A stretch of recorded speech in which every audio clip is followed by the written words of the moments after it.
రాజ్, కానీ నీకు అనిపించట్లేదా ఒక్క సినిమా అయినా రామ్ గోపాల్ వర్మ గారి డైరెక్షన్లో చేయాలి అని? నాకు చేయాలందండి. ఆయన కూడా చేస్తా అన్నారు, కాకపోతే ఈలోపే ముంబై వెళ్ళిపోయారు ఆయన. So I'm still waiting for it.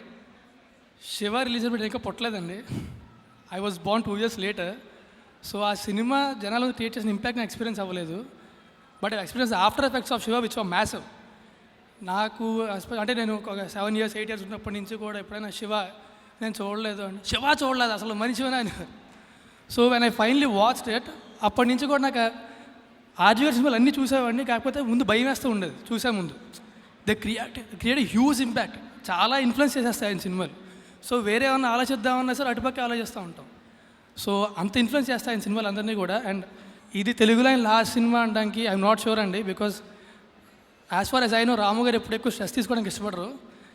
So దానికి తర్వాత చేస్తారో లేదో గ్యారంటీ లేనప్పుడు నేను చేయను అన్నారు. ఓకే డన్ అంటే మళ్ళీ చేస్తానా లేదా అని ఆలోచించడం stress తీసుకోరైనా.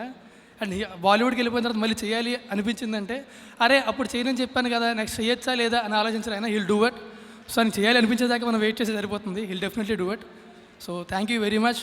And but I wish the whole team all the best for this film. Thanks lot for inviting me sir. Thank you. Song launch.